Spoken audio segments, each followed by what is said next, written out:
Cool. So in this React tutorial, I will be creating a tooltip component. So I guess I'll just show you a demo. So when I hover my mouse over any of these, you can say, it can be a div, a paragraph, be a button, whatever you want. It will show you a tooltip. So we have one on the left, we have a top, we have a bottom, we have a right. And then also I can tab my keyboard tab button, and then as you can see, I can cycle through these, and it will also show me the tooltip. So you can use this anywhere you want, and without wasting time, I guess let's get started. Okay, so here we are with a pretty much blank code sandbox project, and what I'll do is I'll come over here and get rid of all of this. So that's gone. The other thing I've done is I've installed style components as one of my dependency. That is the only dependency I need. So you can come in here and type it. It will come in here. So I'll close this off, and then I'll come here and create a folder. We will call it components. This is where I'll be putting all my, components. This is the person preference. Within that, I'll create two components. One will be styled.js, and then the second one will be tooltip.js. So the style.js is going to contain all my style components, and tooltip.js the actual component. It's just to separate them out. You can put them in one file, no problem. So the way this is going to look like, the tooltip, is we're going to have this tooltip that I'll create, and let's, for starters, just return, let's just say h1 tooltip. And then I can come here and I can export this out. Okay, back in my app.js, I can actually use it. Okay, so great. So our tooltip is coming here, which is good. Let's save everything. And then I'll come here and we can start talking about how we are going to organize this. So let's do the parentheses. So the first thing we will have is a tooltip. Actually, I'll comment this so that we don't get these errors. So the first thing we will have is a tooltip, a wrapper. This is going to wrap pretty much everything, the target and the actual tooltip. So we need that. Then the second thing we need is the target. So the target is, as you guessed it, what the tooltip will be shown against. So we'll say tooltip target, and I'll copy and paste this, right? And then we also need then the actual tooltip. So we can say tooltip, let's just call it box, and then we'll have whatever we need. And I'm going to close this off like so. And then finally, we also need to wrap this tooltip box in its own container. I just called it a center container. And this will make sure that the tooltip box is nicely centered over the target. So I'll just tab this. Now, so we are going to create these one by one. But before I do that, we need to hook up some events. So one for hover, and for focus, so that we can show the tooltip based on those events. So I'll come over here and I'll say const is hovered, and then reset is hovered, and this will be small o, and we will call it use state. So for now, we'll just initially have it false. I'll duplicate this, and the other one we need is focused. So we will do that, and then I'll say focused. All right, so now to get these events from the element, we need a reference. And to get a reference in React, you use something called a useRef. So we can say target ref, useRef, not use reducer. So we use the useRef hook, and let's just set it to null for now.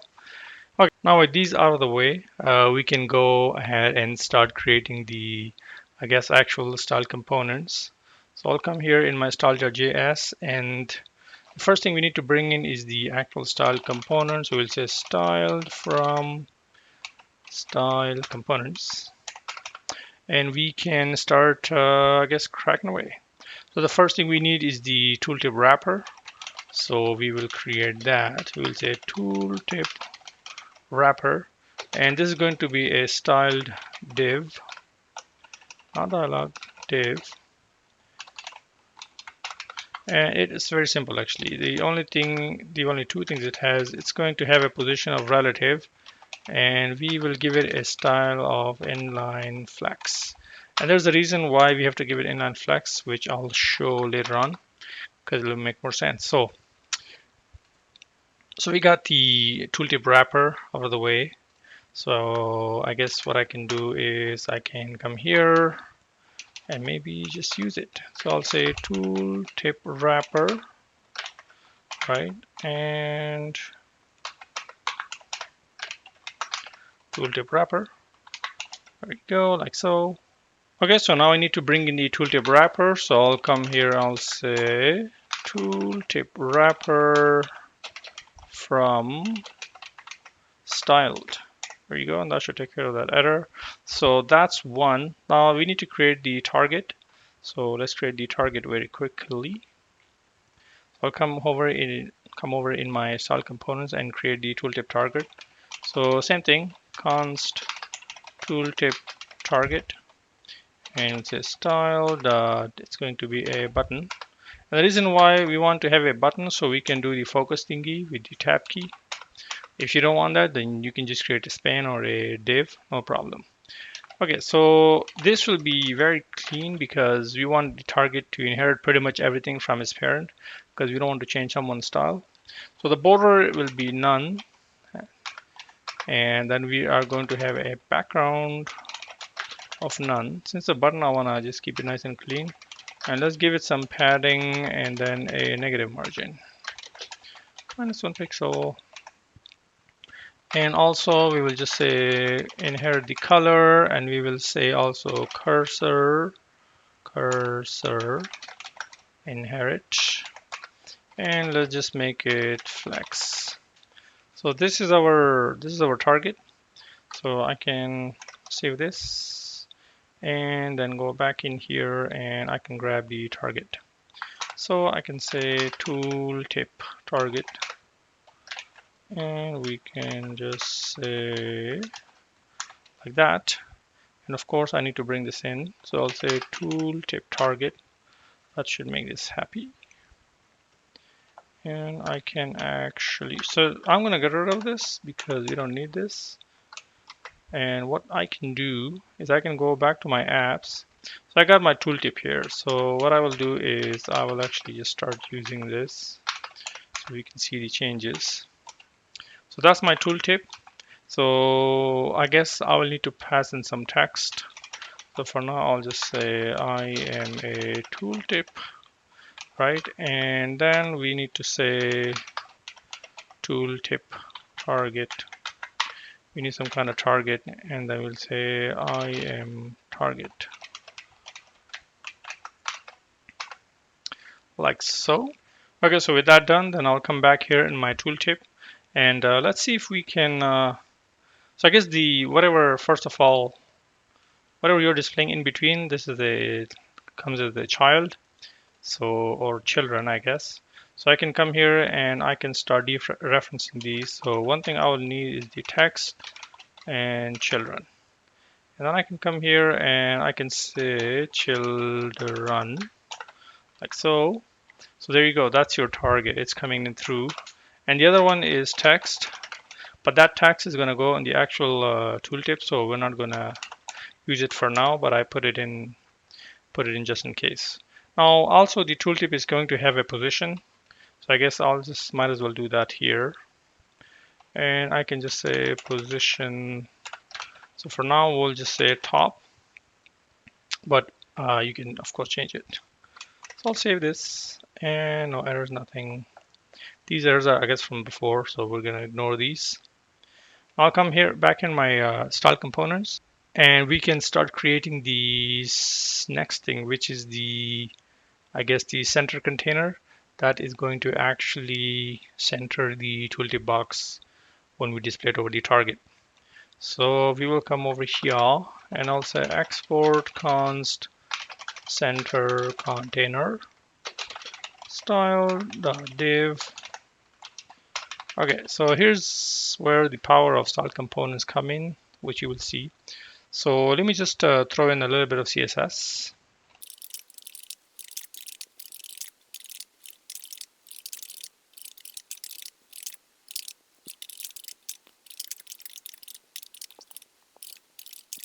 Okay, so with these CSS done, basically all I'm doing is just defining a position, some width, some margin, and display, and left, and everything. And these one I had to dial in. I just had to practice. I mean, I just had to play around with them through trial and error. So that's what I got.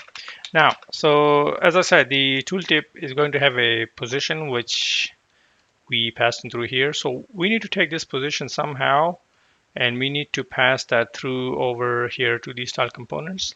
So we can create a switch here. So I'll come in here, and the way you can do this in style components is come in here, we can define this, and then I'm going to call dereference this. So let's say it be a position, then I can close this here. Okay, and once you have done that, then we're basically just calling this function, and you can do like so. Okay, so then I will create my switch, and I'll say based on the position we will do some things. Okay, so case bottom. So when it's bottom, then you display it on the bottom. So you just change the CSS so that it can be displayed on the bottom. So I'll say return, and the way you do this, you say CSS with these ticks, and we will say, what, unset the bottom, right? And from top, give it a 100% plus 5 pixel. So you do that. And the reason why we're unsetting the bottom is because we've already defined it here. So I want to unset it. Now it's giving me these, I guess, errors or something. Yeah, because it doesn't have a default, so we'll get to that. But I guess it looks ugly, so maybe I should do the default. So I'll say default, and we will say return CSS, and I will come here.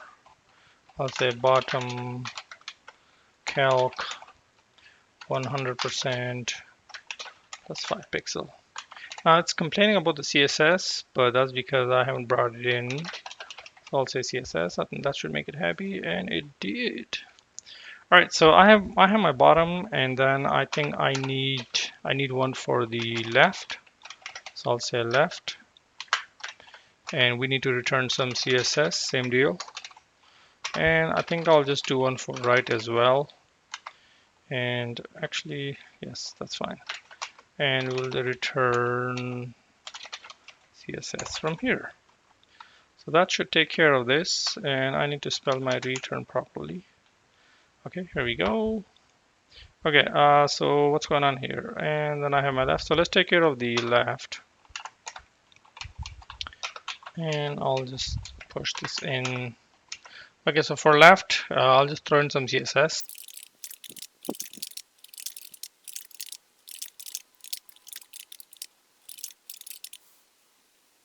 Okay, so we're done with that. And one thing you can see, the coloring's off, means something's wrong, and I missed this as a semicolon.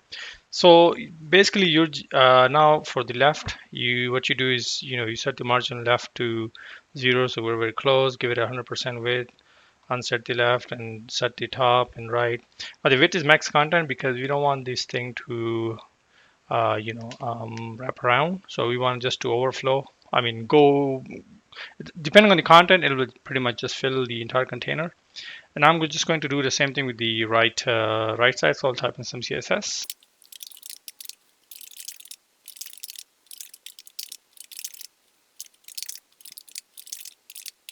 Okay, with that done, and these numbers, 5 pixel that I'm adding here, I actually just found them through, just playing around with different values. So, uh, you know, that this made more sense for me.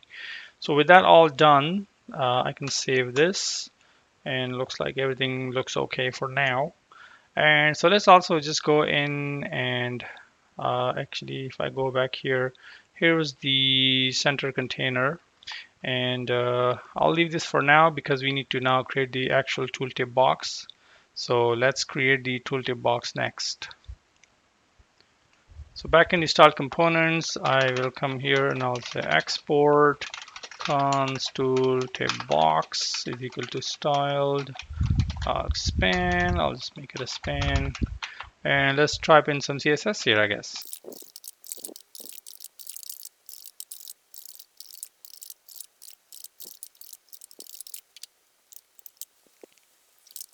Okay, so with that CSS all done, what we can do is create now the pseudo component. And to do that, install components, you create, just type in the ampersand and then after, like so. So that's how you can create the pseudo component. And we will just have a no content and in the rest of the CSS.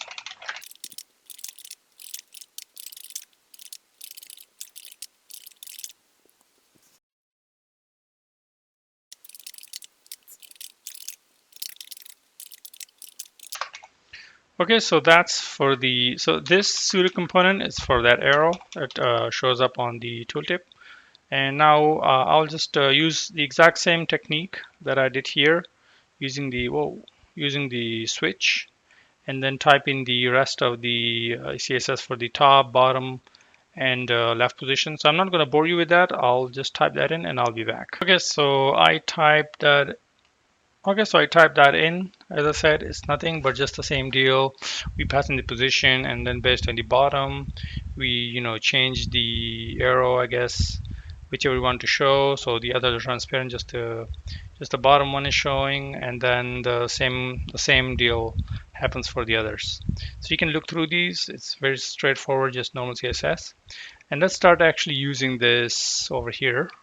So I can come here and start using this. So I guess the one thing we need is some kind of a value which we can use to show the tooltip. So I'll just say show const show tooltip. For now, just make it true, but this will actually be controlled by this hover, or if we are focused. So if we hover or focus, then we want to show this tooltip. But for now, let's just make it true so we can always see the tooltip because we're testing this. So now that I have that, I'm showing the children. Then within the wrapper, we will come here and we will say, if we are, to show the tooltip, then what you can do is you can start rendering it. So the first thing we'll do is that center container. I'll bring in that, and we need to pass the position to it. Remember, we did that position, the switch thing. Now, where's the position coming from? Well, the position is going to be passed in through here. So I'll say position, like so. And then I'll wrap this. So we have that all nice and wrapped. Of course, it's complaining because it doesn't know where it's coming from. I guess I'll come here and break this on separate lines. And then I'll say center container, like so. So, okay, that works. Then we need the tooltip box. So we'll say tooltip box. Okay, same thing. We need to pass in the position. And here we can actually use the text that was passed into us. And we can say tooltip box. And it's complaining again. I don't know why it doesn't bring it by itself. Tooltip box. Okay, so, oh, there you go. So we can see the tooltip actually showing up. But for some reason, it's hidden. So I need to maybe change in some CSS over in the style.css to bring it down. Okay, so just to make that happen, I will come here in my style.css, excuse me, and I'll say display flex. and we need to justify the content and center. Actually, I don't need this. And then we will say align items center. Now this won't work until you give it some height. So we'll say height of the entire view height. There you go. That's a nice trick if you want to center something in your viewport. So there you go. That's your tooltip now. Now the thing is, it's always showing up, and we can easily control that through. Remember, we set here. So I'll say, is hovered. So of course, that's false, and nothing is happening because we're not hooking the. Remember that reference? We're not hooking that into the actual target. So we need to start doing that. So what I will come here in my tooltip, I'm going to close this. And what I can do is in my tooltip target, I guess, we need to hook in these events. So the first thing is you say on mouse enter, right? What I want to do is I want to execute this set is hovered to true, right? Then the other thing I want to do is on mouse leave. I want to call this function and I want to set this to false. So let's see what that does for us. So if I come here, nice. As you can see on mouse enter, it's showing the tooltip. On mouse out, it's going away. So now if I tab, nothing is being shown currently, so we need to fix that. So I'll do on focus, right? That's the event used for that. And we'll say set is focus to true, right? And then we'll say on blur, same thing, but we just set it to false. Set is focused false, like so. So let's see if that works. I'll save. There you go. That works. Now the one problem is that I see it's not going away after we have tabbed away. So the one thing I'll do is I'll say on click. I'll use that, and I'll say handle. So if somebody clicks on it, we want to dismiss that tooltip. So for that, I'll create a listener.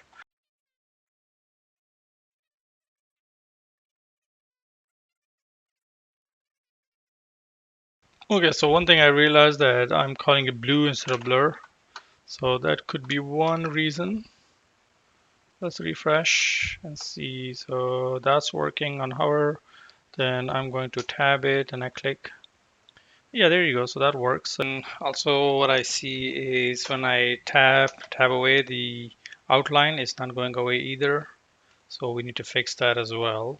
So what we can do is we can pass in the show, I guess, what did we call it? Show tooltip. Actually, let's call it show on focus. And that'll be typed into the is focused. Okay, so we can come here in the tooltip target and we can start using this. So we can say here, can dereference it, and we can say show on focus, right? And then we can just call this function, and you can say, let's just add semicolon. You can say if not show on focus, right? Then we return some CSS. Well, actually it'll be this CSS that'll be replaced with. We'll just say outline none. So let's see, we need to add this here and we need to close this off like so. And there you go. Looks like something went wrong. So let's see what happened. Oh, some internet problem. I'll fix that. Okay, I'm back. Just a network glitch. So the issue that I found was that the F here it was actually what we had here is all caps, the F. Where did it go? Right here. But here I was using small, so I fixed that. So now if I come here and tab away, so the outline is going away as you can see, but the tooltip is staying. And one of the reasons behind this is I'm using tooltip target from the actual style components, which is totally wrong. So we need to take this out and have our own style components. So then I'll say first styled from style components, and then quickly we can say tooltip target. Just create something for now, span or div, whatever you want. Yes, we need to do this. So now if I come here, I tab away, as you can see, it's working nicely. I can hover over it. So now let's say you have a paragraph and you want to use this tooltip on a just one word. So how do we do that? So I'll come here, I'll create my paragraph and I'll say I am a tooltip within a paragraph, right? Like so. I'll close it. So now let's say I'm going to have my tooltip on this exact word. So I'll cut this out and I'll replace this with that. So let's organize first everything. Okay, it's not organizing the shortcut. So I will come here and first of all let's add this, right? I'll print this on a new line and then I'll do the same here. Okay, and then for this one, I'll say tooltip.